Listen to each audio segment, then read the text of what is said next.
ओम। सशक्त राष्ट्र के लिए शिशु के शिल्प की विधा के प्रति परम पूज्य स्वामी जी एवं परम श्रद्धेय आचार्य श्री की अवधारणा, दृष्टि एवं संकल्प का अभिव्यक्त स्वरूप है भारतीय शिक्षा बोर्ड। भारतीय शिक्षा बोर्ड राष्ट्रीय पाठ्यचर्या की रूपरेखा 2023 के दृष्टिकोण एवं उद्देश्यों के अनुरूप विद्यालयों में परिवर्तन लाने में सहायक होने हेतु प्रतिबद्ध है। इस उद्देश्य की पूर्ति के लिए प्रधानाध्यापकों एवं अभिभावकों के लिए जीवंत अभिविन्यास कार्यक्रम तथा शिक्षकों एवं विद्यार्थियों के लिए क्षमता निर्माण कार्यशालाएं आयोजित की जा रही हैं ताकि वे शिक्षा नीति में नए परिवर्तनों को आत्मसात कर सकें।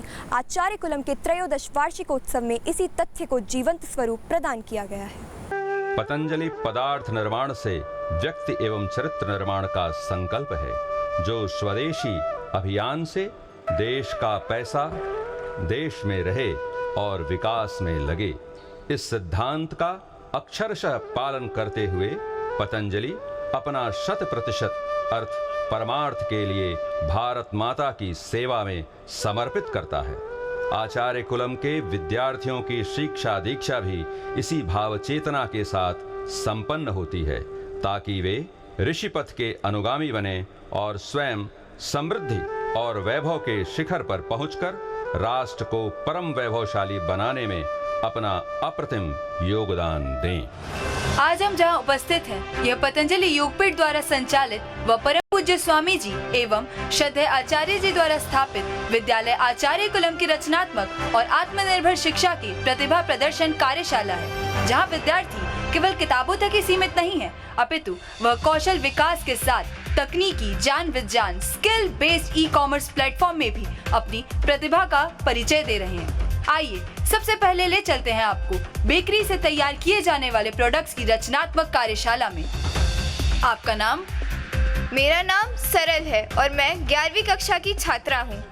आप आज देश व दुनिया को क्या बताने वाली हैं?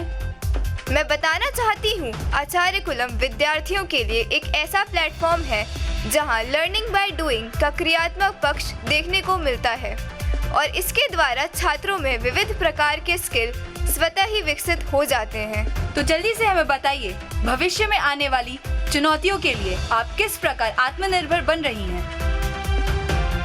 The bakery products we produce here are the ultimate means to good health and prosperity. Today, Patanjali's bakery products such as multigrain biscuits, cookies and more are popular worldwide. The primary reason of this is the high quality products manufactured using natural and herbal ingredients. Patanjali produces all of these products completely free of chemicals and are organically grown from millet, wheat and barley. It is a very proud moment for the nation. Excellent, very beautiful. Do you know how these products are manufactured or how are you preparing these products? हम सबसे पहले mixer में बाजरा, जौ, गुड़, गेहूं, शहद, सूखे मेवे और पतंजलि द्वारा निर्मित शुद्ध गाय का घी लेकर एक मिश्रण तैयार करते हैं और फिर प्रूफिंग कैबिनेट में आटे को फूलने व पकने के लिए नियंत्रित गर्मी और नमी देते हैं। अब हम ओवन का प्रयोग कर उत्पाद को बेक करके पकाते हैं और फिर उत्पाद के ठंडे होने का इंतजार करते हैं। अब आप इसे खाकर देख सकती हैं। इसे बच्चों से लेकर बुजुर्ग तक सभी खा सकते हैं। वाओ, सचमुच ये तो बहुत ही स्वादिष्ट है और हल्के भी लग रहे हैं। पतंजलि बेकरी प्रोडक्ट अन्य कंपनियों के प्रोडक्ट से कैसे अलग हैं? You can see how high the calories, carbohydrates and protein content in the milk, coconut and digestive biscuits are. This proves that all these products are very beneficial for the health. Moreover, all Patanjali products are made in India. तो आपने देखा कि किस प्रकार विद्यार्थी भारत के प्रतिष्ठित पतंजलि संस्थान के आचार्य कुलम द्वारा शिक्षित एवं दीक्षित होकर स्वरोजगार की धारणा को देश की मुख्य धारा के साथ जोड़ रहे हैं। आइए अब ले चलते हैं आपको सोया से बनने वाले उत्पादों की ओर। सोया क्या है और इससे बनने वाले सभी प्रोडक्ट मानव जीवन के लिए कितने हेल्दी हैं?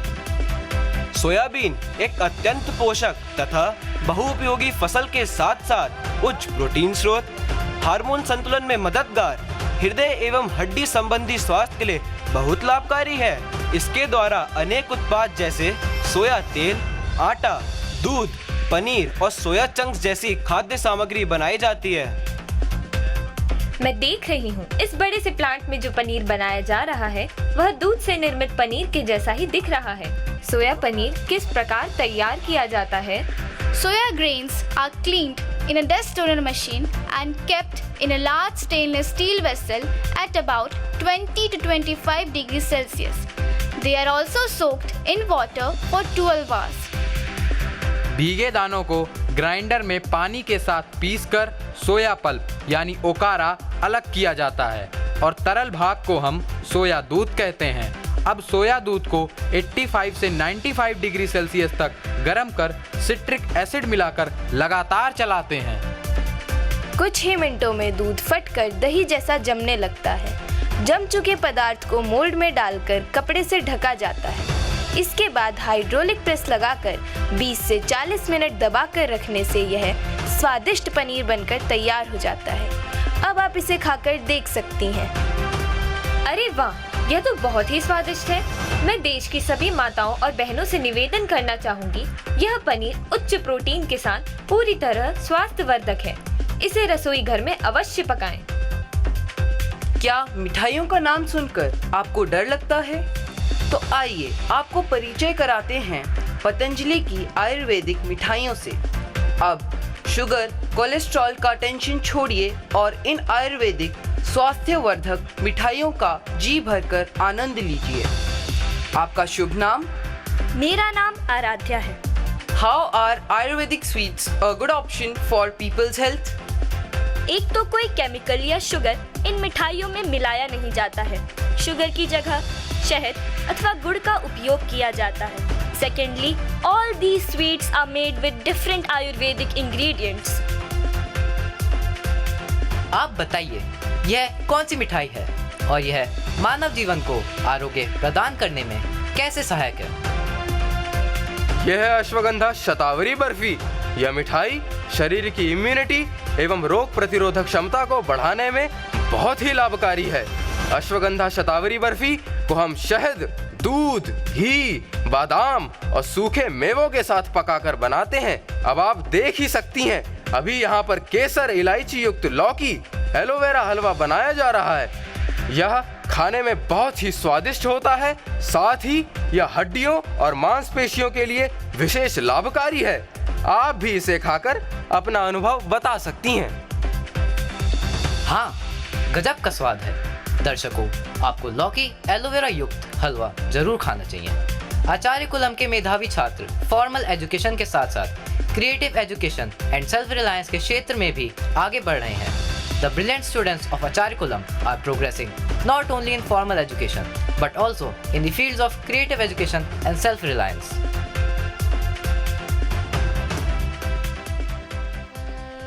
मैं माधव पूज्य स्वामी जी एवं आचार्य श्री के सपनों के भारत की संकल्पना को सत्य कर दिखाने के लिए एडवांस तकनीकी के साथ एग्रीकल्चर और हॉर्टिकल्चर में उन्नत फसलों का उत्पादन कर कृषि के क्षेत्र में एक नवीन क्रांति करूंगा और किसानों की समस्या का समाधान कर देश को समृद्धि और आत्मनिर्भर भारत के प्रगति पथ पर अग्रसर करूंगा।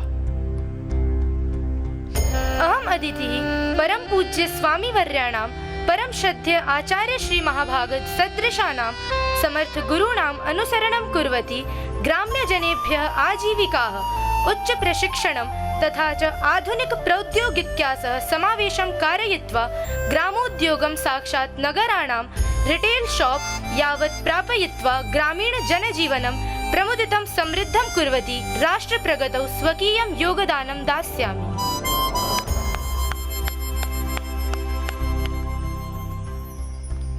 I, Mahima, taking to heart the priceless devotion of Param Pujya Swamiji Maharaj and Shraddha Acharya Shri towards the nation, will make Yoga, Ayurveda naturopathy, and research-based medicines highly effective, and will continue to do persistent and continuous research as a doctor to free the common men from the most complex diseases, and by providing medicines to the countrymen at the lowest prices. I will free them from diseases and provide them a healthy lifestyle by making good diet an integral part of people's life. I will make my countrymen aware of health, and this will be my true service to the nation. मैं अभिनव देश के लिए जिए, समाज के लिए जिए, परम पूज्य स्वामी जी एवं परम श्रद्धेय आचार्य श्री के मूल मंत्र के अनुरूप भारत का पार्लियामेंट मेंबर बनकर देश की सेवा पूर्ण ईमानदारी, मेहनत और निष्ठा से करूंगा। शिक्षा, स्वास्थ्य, पर्यावरण और महिलाओं के सम्मान एवं उत्थान के लिए श्रेष्ठ योजनाएं बनाकर मदद करूंगा। मैं युवाओं को प्रेरित कर राष्ट्र निर्माण में उनकी भागीदारी बढ़ाऊंगा। भारत को आत्मनिर्भर, समृद्ध और शक्तिशाली राष्ट्र बनाना ही मेरे जीवन का उद्देश्य होगा।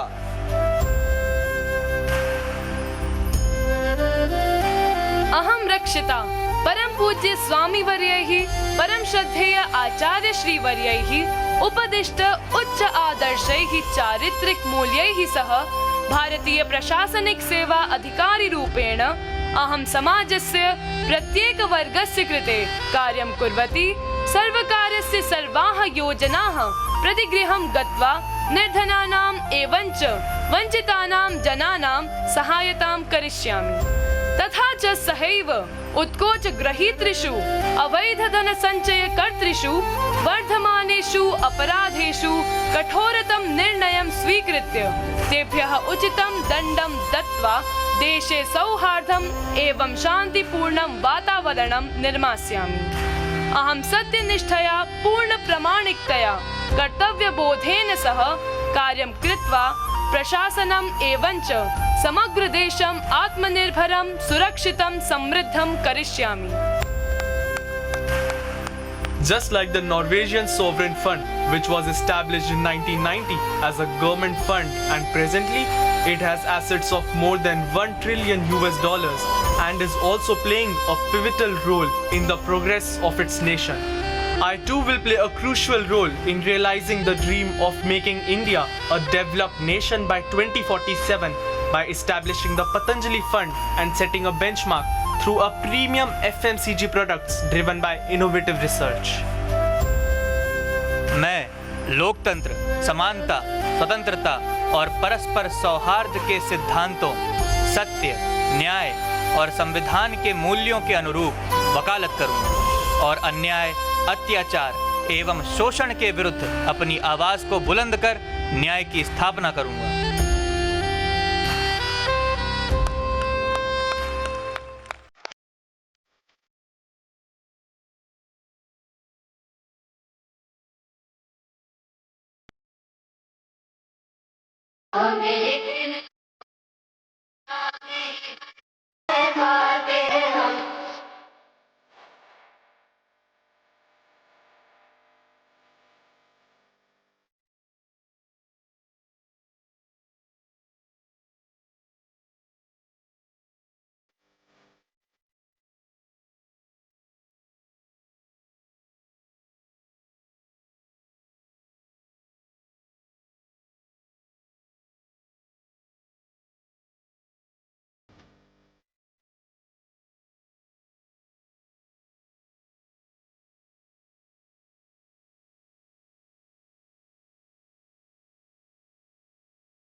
एक बार सब बच्चों के लिए जोरदार अभिनंदन हो जाए, घनघोर तालियां हो जाए सब बच्चों के लिए।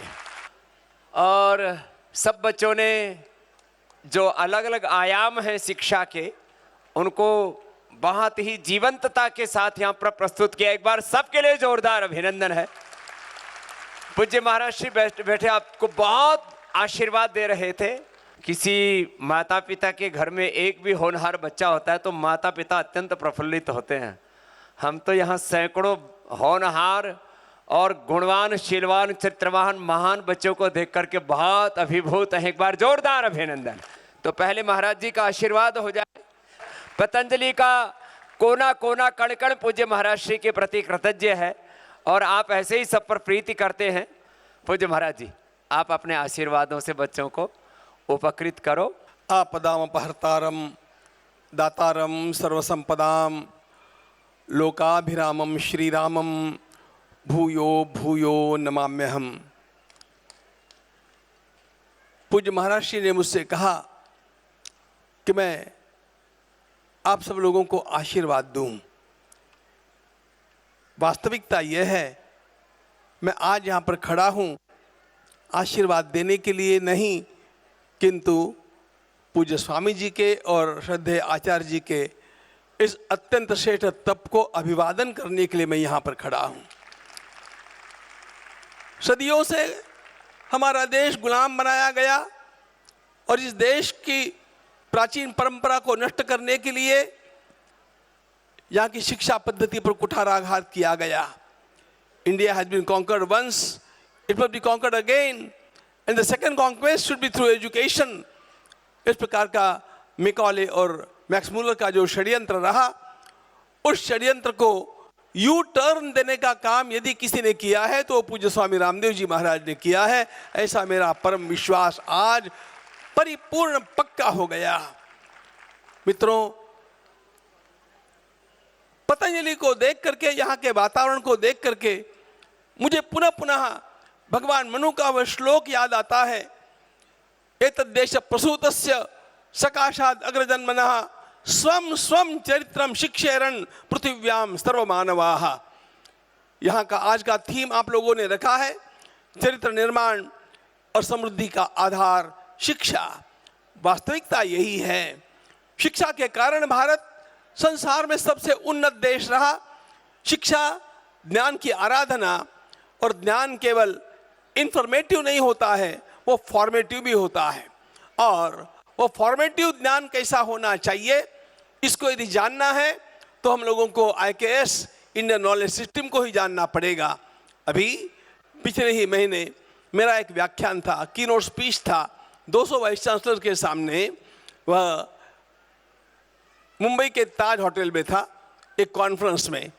मैंने उनसे यही कहा था कि अब वास्तव में आप लोगों के इस पुस्तकी ज्ञान की कोई आवश्यकता नहीं रही है, क्योंकि जो भी छोटा बच्चा है वह आज सर्वज्ञ है, क्योंकि उसके हाथ में मोबाइल है और इसलिए वह अपने आप गूगलम शरणम रज करता है अथवा आर्टिफिशियल इंटेलिजेंस का सहारा लेता है। इसलिए इंफॉर्मेशन को कलेक्ट करने के लिए अब टीचर्स की आवश्यकता नहीं है। वास्तव में वह तो केवल एक आयाम है।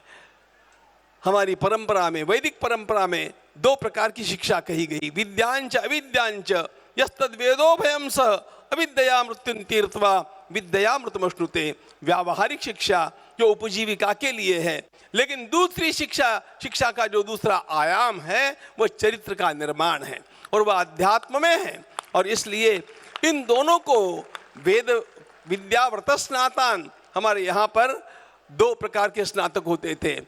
कुछ होते थे विद्या स्नातक, कुछ होते थे व्रत स्नातक। जो विद्या स्नातक है वो पढ़ाई में होशियार है, जो व्रत स्नातक है वो नियमों का पालन करता है। उत्तम वह होता है जो वेद विद्या और व्रत का स्नातक दोनों का होता है। और इसलिए इसको निर्माण करने के लिए मैंने एक ही बात कही कि सारे वहाँ के वाइस चांसलर्स को कही, आप जाकर के एक संदेश दे दीजिए आपके टीचर्स को, और वो संदेश ये होना चाहिए, stop to be teachers and learn how to be gurus. Stop to be teachers, केवल टीचर्स की आज आवश्यकता नहीं है, गुरु की आवश्यकता है, आचार्य की आवश्यकता है। आचिनोति शास्त्रार्थम आचार्य स्थापयत्यपि स्वयं आचरतेस्तु तस्माद् आचार्य उच्यते। और इस प्रकार का आचार्य निर्माण कैसे करना चाहिए यदि ये जानना हो तो किसी को भी अब पतंजलि में ही आना पड़ेगा, और पतंजलि से ही भारत का यह शंखनाद होने वाला है कि हम अब डरने वाले लोग नहीं हैं, हम अब पुनः उत्थित लोग हैं। मैकॉले ने और इन सब लोगों ने एक बड़ा विलक्षण षड्यंत्र किया, इस देश की मेमोरी को समाप्त कर दिया जाए, भूतकाल का स्मरण न रहे और आत्मविश्वास खो जाए। जो देश अपने भूतकाल को भूल जाता है और आत्मविश्वास को खो देता है वो पुनः उठ नहीं सकता है। लेकिन हमारे यहाँ पर इन ऋषियों ने तप किया, हमारे इन 200 वर्षों में भी अनेक लोगों ने अपने प्राणों की बाजी लगा दी और इस शिक्षा को पुनः उत्थित करने का प्रयास किया। विष्णु ब्रह्मचारी का नाम आप लोगों को पता नहीं होगा, पूज्य स्वामी महर्षि दयानंद सरस्वती जी का नाम, स्वामी विवेकानंद का नाम, स्वामी श्रद्धानंद जी का नाम, लोकमान्य बाल गंगाधर तिलक जी का नाम, इन सब लोगों ने अपने जीवन की बाजी लगा करके और स्वराष्ट्रीय शिक्षा को आगे लाने का प्रयास किया। उसके ध्वज दंड के रूप में आज पूज्य स्वामी जी खड़े हैं और मेरा विश्वास है कि अब संपूर्ण विश्व में भारत का डंका बजेगा, इंडियन नॉलेज सिस्टम का डंका बजेगा। इंडियन नॉलेज सिस्टम का नाम तो हम लोगों को दे दिया गया सरकार की ओर से, but what is Indian knowledge system, इसको जानने के लिए सबको पतंजलि आना पड़ेगा, क्योंकि वेदों से लेकर के इसका संपूर्ण अभ्यासक्रम यहाँ पर बनाया गया है। बहुत कुछ कहने जैसा है, लेकिन आज वो कहने का समय मेरे पास नहीं है। आज तो केवल मैं अभिवादन करके ही अपने को धन्य मानता हूँ। आज जो दृश्य मैंने यहाँ देखा, वो दृश्य देखने के लिए केवल मैं नहीं बल्कि हमारी पीढ़ियाँ तरसती रही, अनेक पीढ़ियाँ तरसती रही। जैसे राम मंदिर को निर्माण करने के लिए हम लोगों ने 500 वर्षों का संघर्ष किया, अनेक पीढ़ियाँ तरसी। मित्रों ध्यान रखना, राम मंदिर बनाना ही समाप्त नहीं है, कार्य का समापन नहीं है। राम मंदिर के निर्माण से तो कार्य का आरंभ हुआ है। हमें राम राज्य लाना है और राम राज्य लाने के लिए रामदेव जी के मार्ग पर चलना पड़ेगा, ये मेरा पक्का विश्वास है। इस मार्ग पर पूरे देश को चलने की प्रेरणा देने वाले ऊर्जा के स्रोत आपको अभिवादन और मेरा अब यहाँ से प्रस्थान। भारत माता की। पूज्य महाराज जी को बहुत जल्दी में जाना था, तो भी आप इतनी कृपा करके आए। एक बार पुनः बहुत बहुत प्रणाम आपको।